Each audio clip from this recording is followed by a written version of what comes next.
What's up, everybody?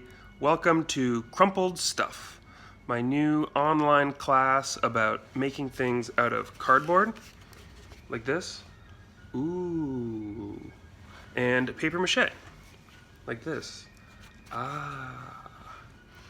There's going to be two parts for now. Part one will be the basics of cardboard as a material, how to make some simple shapes, and understanding the innate structures within it.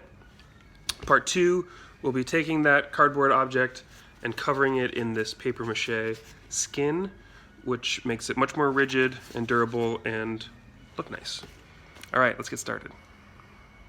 Now, first thing we're going to want to do is assemble our material and our tools. We're going to be using corrugated cardboard, which is the standard of any cardboard box that you know and love. Corrugation is when there's two outer plies of thin cardstock sandwiched between these ribs or ridges or alternating zigzags. That's going to give it a lot of structure, and it's going to let us build all kinds of things. Now, in terms of tools, it's really about being resourceful. I'm pretty outfitted with all kinds of cutting and attachment devices, but whatever you have, we can make it work. So if you have a utility knife or a box cutter, that's ideal. That's where the name comes from, cutting boxes. If you have one of these snap blades, perfect. X-Acto knife, perfect. Scissors are not the best tool for this because they're not designed to cut thicker cardboard, but they'll definitely work. If you have pruning shears, those work super well. They really do a good job of cutting through thicker stuff. Same is true with tin snips. They're a great way to cut cardboard.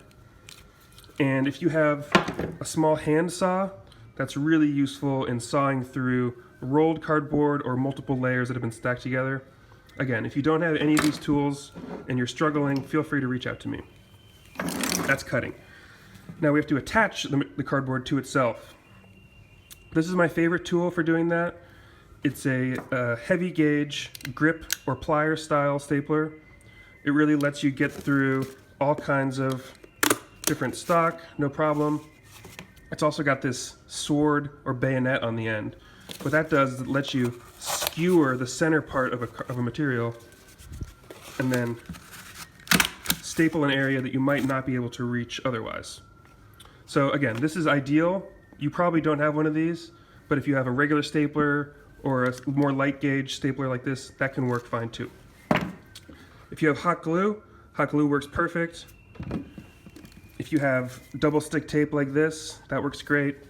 If you have masking tape, you can wrap it around the cardboard, or you can make, the classic loops. Those work great. Packing tape works really well. Zip ties can work really well. Again, it's all about working with what you got, not what you wish you had. Okay, back to our box. So in a normal, standard cardboard box, there's actually a lot of technology in keeping it secure and stable. Because if you imagine a warehouse full of stacked boxes, they have to be able to support the weight of the previous one on top of the next one. The way that works is this corrugation that I mentioned earlier. So if you see, the zigs don't run on both sides. They only run on the top. What that means is that there are these vertical ridges inside the structure of each sheet of cardboard. And it's almost like a wall at a house. These are all 2x4 studs that are keeping it together.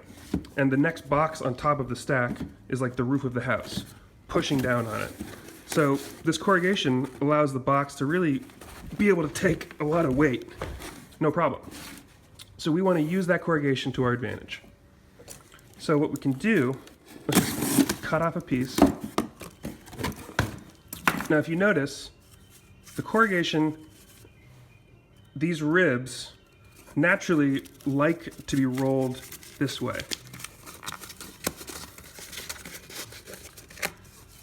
Because what happens is that all the ribs are still preserved. They're all basically as strong as they were when it was an undamaged sheet, but you've gotten a lot more flexibility now. So let's say I'm at this curve shape, I can still push down on it, and it's pretty rigid. Now, the other direction, if I tried to roll it this way, it really doesn't like being rolled that way. See, before it had those nice even ridges when I rolled it, and this way, it just doesn't like it. That's because every time you roll it this way, you're breaking those ribs. You're smashing the structure. So not only is it harder to roll your shape into a curved surface, once you have rolled it, it's really not strong at all. So now I'm going to break down the different elements of this jug vase thing and how I put this object together. So the first thing I did was I took a seltzer bottle and I sliced the top off. That does a couple things. One, it gives you a nice foundation to build off of. Cardboard can be very structurally sound, but if you're just figuring it out and experimenting, it's nice to not have to worry about it falling apart. So you can use this as your core and build off of that. What that also does is it makes the interior of your object waterproof, which is cool for the rest of its life as an object, because it means you can fill this with water, you can put flowers in it, you can put pens or whatever and not worry about it damaging the exterior. Okay, so let's say you've cut the top off your bottle and you have something to build off of. So let's go back to this jug. As I mentioned earlier, we want to work with our corrugation as much as possible, but we don't always have to. It's about using the corrugation strategically. So this piece was made from 3 sheets of cardboard. 1 sheet for this middle section, 1 for the arm, 1 for the other arm. This bulging part was made from the same sheet of cardboard. So if you imagine we took a cylinder and we pushed it down, that's what this bulge is. Now this bulge has more area than it did before. So you have to make these slits or slices throughout the middle section, letting it expand out. So what I did was I measured the circumference of my vase, and then I measured out a sheet of cardboard that was that circumference plus another inch so that it could overlap and allow you to attach it back to itself. And then I went through and I measured 1-inch sections throughout the whole thing. And notice that the sections do not extend on the top or the bottom. That's because I didn't slice the top or the bottom here. I only sliced the bulging section. And I want to preserve this section and this section as much as possible. As you can see here, it let me still make a nice smooth rolled surface. Okay, so now I'm going to go through and I'm going to slice along each of these lines, going from this top line to this bottom line. So I'm going to go through and do that to all of these. Jumping ahead in time, I've made these slices throughout the cardboard. As you can see, these middle sections are all separated, but the top is still one piece. So what I'm going to do now is I'm going to go through and I'm going to break all the ribs in this middle section. So I'm going to take my ruler and I'm going to sort of make a separation line.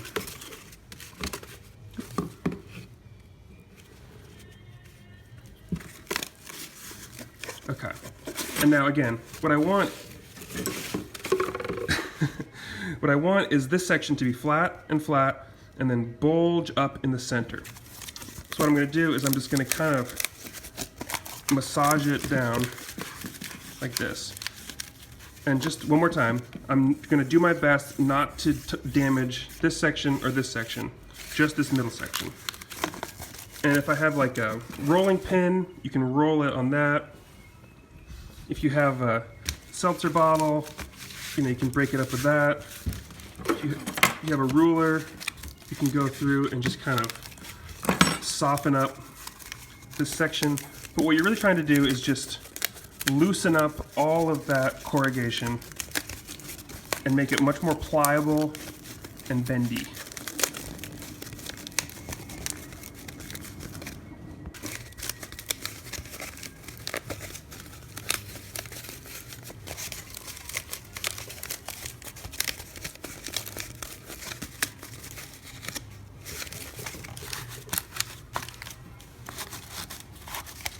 Okay, so now you can see we've got a pretty good little arch in the center. And wherever you see little chunky bits, that's where the corrugation wasn't quite broken up evenly. So you can sort of go through and smooth it out, or not. I personally like the aesthetic when these are kind of fucked up and wonky, but it really just about how much time you want to go through and make everything smooth and clean looking. Okay, so once you have this hump section, now what we're gonna do is we're gonna wrap it this way. So this is the top edge around our bottle.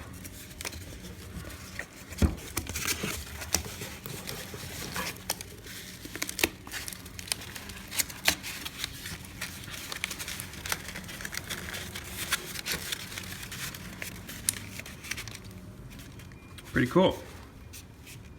So now we have this expanded out section in the middle of our object. So now you can see I went through and I attached my bulging sheet of cardboard onto my water bottle. I attached the top edge with staples, and then I went through and attached the bottom with tape as a way to show that you don't need the staples to attach things onto cardboard and plastic, because again, this will all be ultimately covered in paper mache. And the paper mache is going to lock the whole thing in place, and it'll dry and tighten it up and make it much more rigid and make it work much better. So tape is really fine for much of this stuff. Now if you notice, the bulging sections are quite wide. So when we paper mache it, the paper mache will cover over that, but it may dip down and be not as much of a continuous surface. That can be fine if that's what you want, but you could also go through and cut yourself some little pieces that go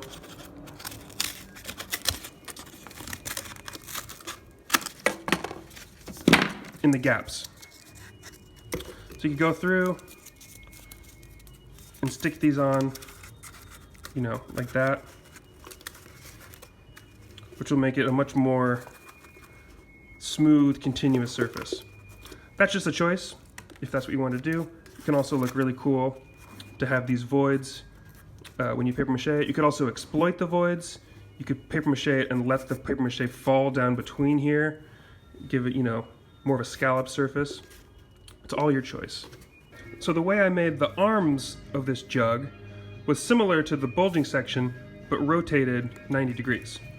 So I went through and I took a sheet of cardboard and rolled it very tightly, like this, along the corrugation line, and made a stick like this. You know, it's a pretty durable rod. And then I went along and made these slices in it throughout periodically throughout the surface, leaving the back edge of the stick, which is now acting as a hinge.